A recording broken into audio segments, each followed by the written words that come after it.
নমস্কার, mythology by রেনেসার আরও একটা পডকাস্টে আপনাদের সবাইকে স্বাগত। আপনারা কি জানেন আমাদের প্রত্যেক দিনের মধ্যে এমন একটা দিন আছে যে দিনটা অত্যন্ত শুভ। এই দিনে করা কাজ অক্ষয় হয়, মানে চিরস্থায়ী হয়। ভালো কাজ খারাপ কাজ দুটোই। সেই দিনটা কি? সেই দিনটা হলো এই সামনের অক্ষয় তৃতীয়া।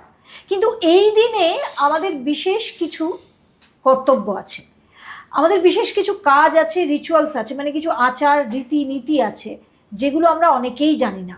তাই অক্ষয় তৃতীয়ার দিন আমাদের যেমন খুব সাবধানে চলতে হবে, তেমনই অক্ষয় তৃতীয়ার দিন আমাদের বেশ কিছু নিয়মও মানতে হবে, তাহলে আমরা যা চাই তা পেতে পারি। কিন্তু সেগুলো কি কি সেটা জানাবার জন্যই আজকের পডকাস্ট। আর আজকের পডকাস্টে বলবার জন্য আমি যাকে আমন্ত্রণ জানিয়েছি তিনি অত্যন্ত শ্রদ্ধেয় ব্রহ্মানন্দজি। কেমন আছেন? নমস্কার। নমস্কার। অক্ষয় তৃতীয়া কি? কেন অক্ষয় তৃতীয়া? অক্ষয় তৃতীয়া কবে হবে? বৈশাখ মাসের শুক্লপক্ষের তৃতীয়া। এই তিথিটিতে করা কর্মের ফল অক্ষয় হয়, চিরস্থায়ী। সেই জন্যে একে বলছে অক্ষয় তৃতীয়া। এই দিন সবচেয়ে প্রধান গুরুত্ব হচ্ছে দান। অক্ষয় তৃতীয়ার দিন আপনি যা দান করবেন সেই দানের ফল অক্ষয় হয়, এবং দান করার মতো বড় পুণ্য আর কিচ্ছু নেই। ফলে অক্ষয় তৃতীয়ার দিন আবশ্যিক কিছু না কিছু দান করা উচিত। দান করতে হবে। হ্যাঁ, কিছু না কিছু দান করা উচিত। অক্ষয় তৃতীয়া বিষ্ণু পূজার অত্যন্ত শুভ তিথি। বিষ্ণু? হ্যাঁ। নাকি গণেশ? না, বিষ্ণু, লক্ষ্মীনারায়ণের পূজার অত্যন্ত শুভ তিথি অক্ষয় তৃতীয়া। কিন্তু আমরা তো গণেশের পুজো করি। গণেশ পুজো করতেই পারি, কিন্তু লক্ষ্মীনারায়ণের পূজার অসম্ভব ভালো ফল হয় এই দিন। এই সঙ্গে আমরা যে দেবতার পূজাই এই দিনে করি তার ফল অক্ষয় হয়। সেই জন্যে গণেশ পূজা বা লক্ষ্মী গণেশের পূজা, বিপন্নারম্ভ বা বাণিজ্য আরম্ভ ইত্যাদি করার জন্য এই দিন ব্যবসা ক্ষেত্রে গণেশ লক্ষ্মীর পূজা করা হয়। তাতে কোনো অসুবিধা নেই, তা অত্যন্ত শুভ ফল প্রদান করে।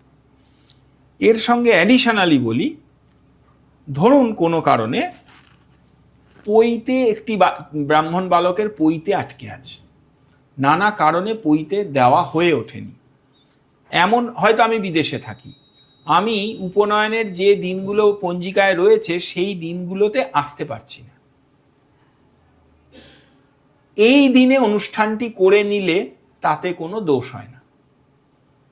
অক্ষয় তৃতীয়া? অক্ষয় তৃতীয়ার দিন, অক্ষয় তৃতীয়ার দিন এই রকম অন্যান্য যে কোনো রকম সংস্কার, বিদ্যা আরম্ভ বলুন, দীক্ষা বলুন, যে কোনো রকম সংস্কার কোনো কিছু বিচার না করে অক্ষয় তৃতীয়ার দিন সংস্কার করা যায়।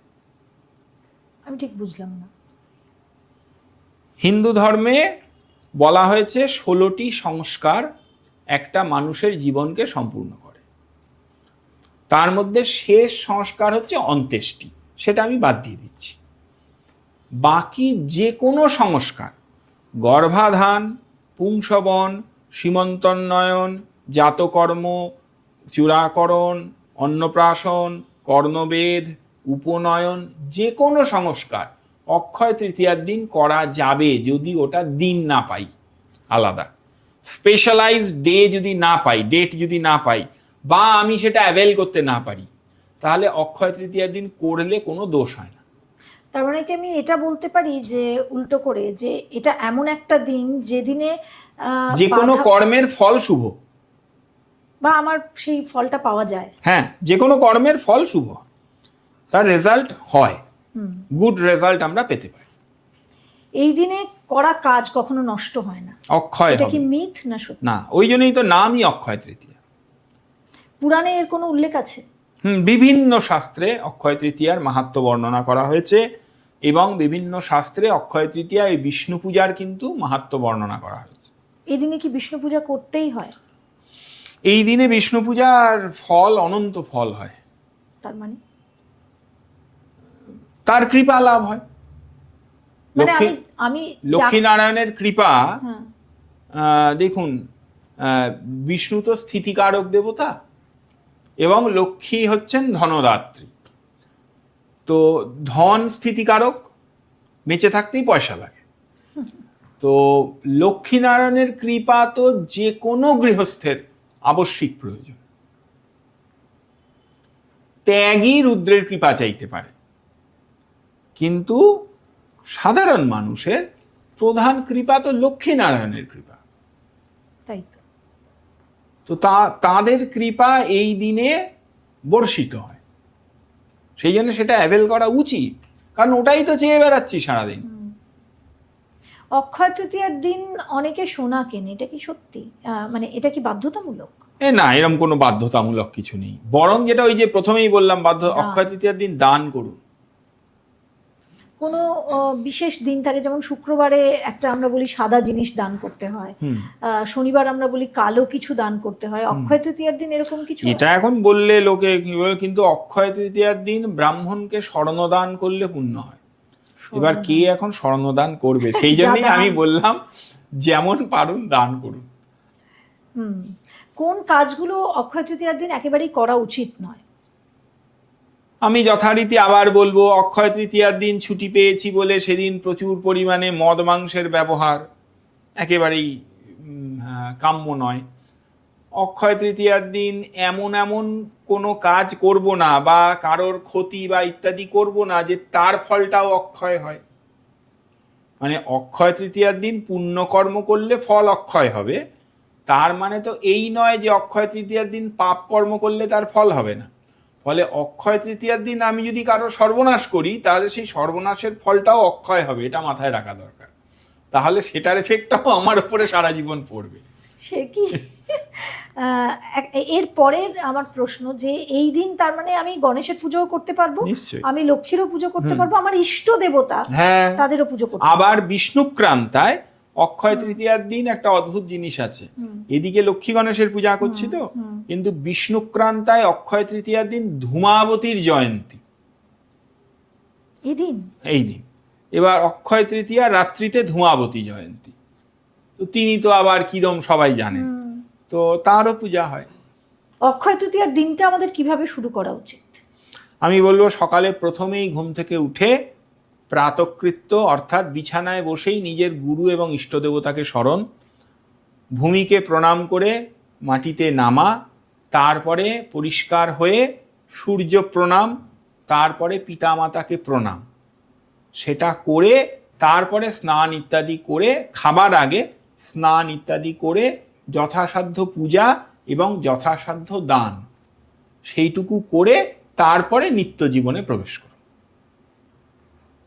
তারপরে নিজের স্বাভাবিক, দেখুন আমরা তো বলতে পারি না যে আপনি এই দিনটা সারাদিনই এতে ব্যস্ত থাকুন, তার অফিস আছে, কাজ আছে, কিন্তু এইটুকু করে যান। অক্ষয় তৃতীয়ার দিন কোনো মন্ত্র কি খুব গুরুত্বপূর্ণ? বিষ্ণু নাম জপ করুন, শিব নাম জপ করুন, সেগুলো করুন, বিষ্ণুকে প্রণাম করুন, এগুলো তো সবাই জানেন, নমো ব্রহ্মণ্য দেবায়, বিষ্ণুকে প্রণাম করুন। এই সময় পুজোর কোনো শ্রেষ্ঠ সময় আছে? এটা পঞ্জিকা বলবে, পঞ্জিকায় নির্দিষ্ট তিথি নক্ষত্র দেওয়া থাকে, সেইটা দেখে বাড়ির পুরোহিতের সঙ্গে। তবে একটি কমন সময় আমি বলতে পারি যে পূর্বাহ্ন মধ্যে, অর্থাৎ 9টা সাড়ে 9টার মধ্যে পুজো পাঠ ইত্যাদি করা। অক্ষয় তৃতীয়ায় উপোস রাখা কি খুব জরুরি নাকি দরকার নেই? উপবাস যে খুব জরুরি তা বলবো না, তবে ওই যে পূজা পাঠ পর্যন্ত যদি তেমন কোনো সলিড ফুড না নেওয়া হয় সেটা ভালো, তারপরে নেবে। অক্ষয় তৃতীয়ার ক্ষেত্রে আমরা দেখেছি, যেহেতু পয়লা বৈশাখের একটা রেশ থাকে, আবার নতুন করে বিভিন্ন দোকানে হালখাতা হয় এই দিনটায়। অনেকে কিন্তু পয়লা বৈশাখে করেন না হালখাতা, অক্ষয় তৃতীয়াতেই করে। তো সেক্ষেত্রে পয়লা বৈশাখের থেকে অক্ষয় তৃতীয়া কি বেশি শুভ? অক্ষয় তৃতীয়া আবার বলি যে অক্ষয় তৃতীয়া তিথি, কাজী এটি চান্দ্র মাসের একটি দিন। পয়লা বৈশাখ দিন সূর্য মেষ রাশিতে প্রবেশ করেছেন, ওটি সৌর মাসের একটি দিন। দুটো দিনেরই গুরুত্ব আছে এবং দুটো দিনের কাউন্টিং প্রসেসটাই আলাদা, চন্দ্র এবং সূর্য। হ্যাঁ, দুটো দিনেরই গুরুত্ব আছে। অক্ষয় তৃতীয়ার দিন সূর্য প্রণামের কি খুব বিশেষ গুরুত্ব রয়েছে? সূর্য প্রণাম একটা মানুষের নিত্য কর্তব্য, কাজেই অক্ষয় তৃতীয়ার মতো দিনে কেন করব না? কারণ পঞ্চদেবতা সূর্য, বিষ্ণু, গণেশ, শিব, শক্তি, তার মধ্যে সূর্যকেই তো রোজ দেখতে পাই। তাহলে তাকে প্রণাম করবো না কেন? অক্ষয় তৃতীয়ার দিন আমাদের যেটা হয় যে বাড়িতে বাচ্চা কাচ্চা থাকে, যাদের বাড়িতে রয়েছে তাদের বা হাজব্যান্ড ওয়াইফে হয়, এই ঠুকোঠুকি তো লেগেই থাকে। তো এটা কি করা উচিত? সেটা তো কখনোই করা উচিত না। না না, আজকালকার মধ্যবিত্ত বাড়িতে বা যে কোনো বাড়িতেই এটা হয়, বাসনে বাসনে ঠোকে, হ্যাঁ, সে তো হবেই, সে তো হবেই। শাশুড়ি বউয়ের ঠোকাঠুকি। হ্যাঁ। তো এগুলো কি মানে সেদিনটা বিবাদ দিয়ে শুরু করা? না, অবশ্যই একেবারেই উচিত না। নয়। একটা শুভ দিন কেন বিবাদ দিয়ে শুরু করব? দিনটাই তো খারাপ যাবে আমার, সেটা উচিত না অবশ্যই। তাহলে আজকের পডকাস্ট এখানেই শেষ করছি। আজকের পডকাস্টটা শুনে আপনার কেমন লাগলো সেটা আমাদের জানাতে ভুলবেন না। আজকের পডকাস্টে আমরা আলোচনা করলাম বেশ কিছু দিক নিয়ে। অক্ষয় তৃতীয়া কী, অক্ষয় তৃতীয়ার মানে কি, অক্ষয় তৃতীয়াতে আমাদের কর্তব্য কি, অক্ষয় তৃতীয়ায় এমন একটা কাজ, সেই কাজটা কি যেটা করতেই হবে আর করলে মহাপুণ্য। অক্ষয় তৃতীয়ায় আরও এক বিশেষ ভগবানের পুজো হয়। সেই ভগবান কে এবং এই পুজো করলে কি ফল হয়, এগুলোরও বিষয়ে আমরা আলোচনা করলাম। তার সঙ্গে সঙ্গে আরও স্পেশাল কিছু আলোচনাও রয়েছে যেটা আজকের পডকাস্ট থেকে আপনারা জানলেন। কেমন লাগলো, কোনটা বেশি ভালো লাগলো, কোনটা আলোচনার মধ্যে বাকি রয়ে গেল, সেটা আমাকে লিখে জানাতে অবশ্যই ভুলবেন না। তাই এই পডকাস্টটা লাইক করুন, শেয়ার করুন, আর কমেন্টে অবশ্যই আপনাদের কেমন লাগলো আর কি কি জানতে পারলেন সেটাও আমার সঙ্গে শেয়ার করতে ভুলবেন না, কারণ আপনাদের উত্তরের অপেক্ষায় আমরা সব সময় থাকি, আমি এবং আমার টিম।